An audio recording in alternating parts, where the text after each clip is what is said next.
Time ऐसा होता है कि लाइफ बिल्कुल स्मूथ लगती है, नो प्रॉब्लम्स एट ऑल।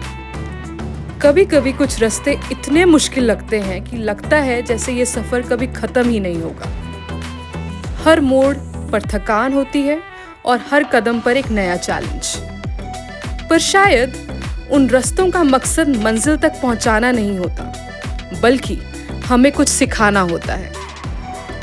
और जब हम उनकी बातें समझने लगते हैं, वही उलझे हुए रास्ते धीरे धीरे साफ नजर आने लगते हैं। और ऐसे ही मुश्किल रास्ते हमें ऐसी मंजिलों और ऐसी जगहों तक ले जाते हैं जो हमारी इमेजिनेशन से बहुत ही खूबसूरत होते हैं। ऐसी ही एक बेहद खूबसूरत जगह बसी है हिमाचल प्रदेश के मंडी डिस्ट्रिक्ट में, जिसका नाम है द प्राशर लेक।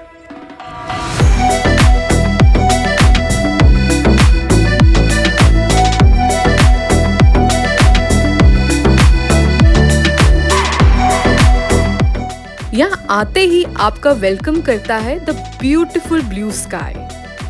हवा इतनी साफ जैसे मानो कभी पॉल्यूशन एग्जिस्ट ही ना किया हो, एंड ऊपर से breath taking scenic beauty. Prashar आने की सबसे खूबसूरत बात ये नहीं है कि आप लेक तक पहुंचते हैं, बल्कि ये है कि आप यहाँ आकर ऑटोमेटिकली दुनिया से कट ऑफ हो जाते हैं। ना नेटवर्क की चिंता, ना बार बार बजती नोटिफिकेशंस, ना किसी चीज की जल्दी। बस एक खामोशी जो शोर नहीं करती लेकिन दिल से डायरेक्ट बात करती है। कभी कभी लगता है अगर सुकून की कोई शक्ल होती तो शायद वो प्राशर लेक जैसी होती।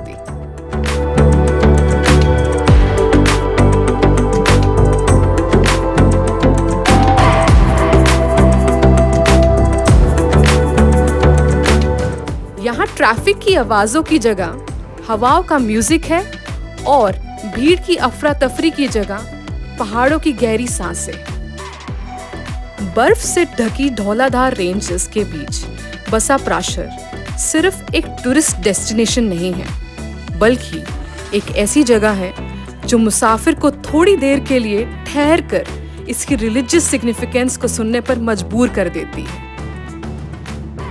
प्राशर लेक का नाम महर्षि प्राशर के नाम पर पड़ा, जो माने जाते हैं कि यहाँ तपस्या किया करते थे। लेक के किनारे एक बहुत ही ब्यूटीफुल प्राचीन मंदिर है जो कि 700 साल पुराना है और अपने आर्किटेक्चरल स्टाइल के लिए माना जाता है।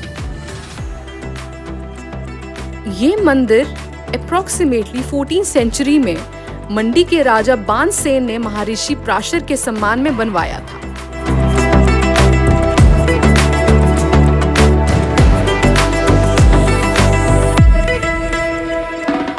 प्राशर लेक अपनी सिर्फ खूबसूरती के लिए फेमस नहीं है, बल्कि अपने रहस्यों के लिए भी मशहूर है। इस पीसफुल लेक के बीच एक छोटा सा फ्लोटिंग आइलैंड है जो हवा और पानी के साथ अपनी जगह बदलता है।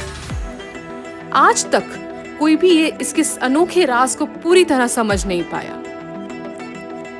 कहा जाता है कि महाभारत के बाद पांडवों में से भीम ने अपनी कोहनी के प्रहार से इस झील का निर्माण किया था, ताकि महर्षि प्राशर के लिए जल की व्यवस्था हो सके।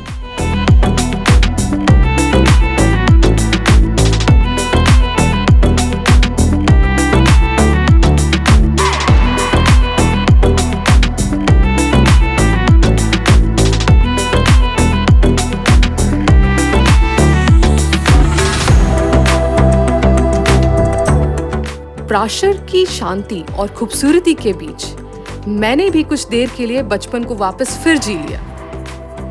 झील के किनारे पड़े छोटे छोटे पत्थरों को जोड़कर मैंने एक छोटा सा मंदिर बनाने की कोशिश करी। शायद वो बिल्कुल सीधा नहीं था, शायद हर बार वो गिर रहा था, लेकिन उसमें जो खुशी थी वो किसी परफेक्ट चीज में कभी मिल ही नहीं सकती।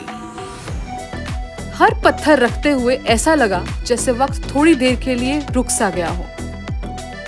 बचपन की वो मासूमियत, बिना किसी वजह से खुश हो जाने की आदत अभी भी प्राशर ने हमें उस दिन याद दिलाई। हमारे दादू जी भी फोटोग्राफी करने लगे। हमने फोटोग्राफी करवाई है। नहीं, अच्छा ना।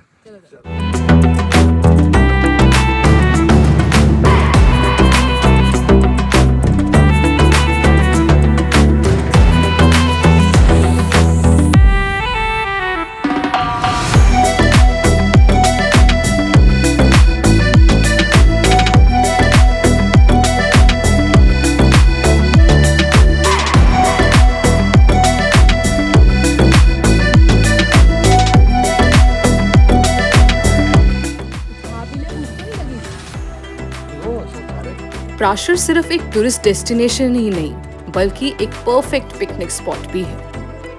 अगर आप चाहें तो अपने घर से खाना पैक करके यहाँ पे ला सकते हैं और लेक को एंजॉय कर सकते हैं। अगर कुछ नहीं भी लाए हैं तो फिक्र मत कीजिए, क्योंकि यहाँ के लोकल लोगों ने अपने छोटे छोटे दुकानें और फूड स्टॉल लगाकर इसको और भी मजेदार बना दिया है। बढ़िया स्वाद है। ऋषि प्राशर के पास प्राशर लेक है ना? कैसा लगा? बहुत बढ़िया है। बहुत बढ़िया, बहुत बढ़िया है। दादू ना रोज चिड़ियों को रोटी डालते हैं। दादी नहीं आती जाती कहीं भी। मेरा सफर लग जाता, मेरा चक्कर लग जाता, मैं जहाँ मेरा दिल करता ना, मैं अकेला चला जाता हूँ। सही है। चल, मैं ऐसा 15-20 साल पहले। प्राशर उन जगहों में से है जिसे आप कभी ना ही अलविदा कहना चाहेंगे और ना ही वहां से वापस आना चाहेंगे। ये वो जगह है जहां हम अपने दिल से हमेशा रहना चाहेंगे। इसीलिए प्राशर से वापस आते हुए प्राशर को मैं यही कह के आई कि हमें यहाँ फिर बुलाना और हमें हर बार इसी सुकून, इसी खूबसूरती और इसी अपनेपन का एहसास करवाते रहना, क्योंकि कुछ जगहें सिर्फ देखी नहीं जाती, जी जाती हैं।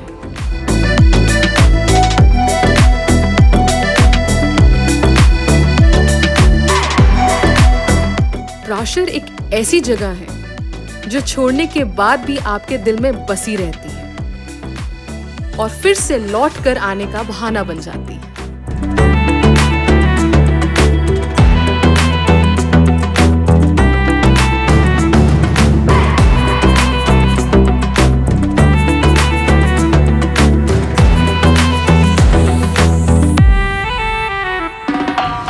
और इसी के साथ हम अपना आज का सफर खत्म करते हैं और घर जाकर मनाते हैं अपने दादा दादी की anniversary. Happy anniversary to you, happy anniversary to. बच्चा की शुरुआत हुई है। पापा बोलो ये खड़ा ऑफ द टाउन।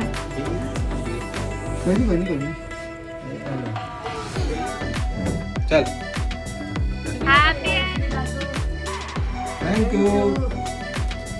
सो गया है? सो गया दादी वीरा तो।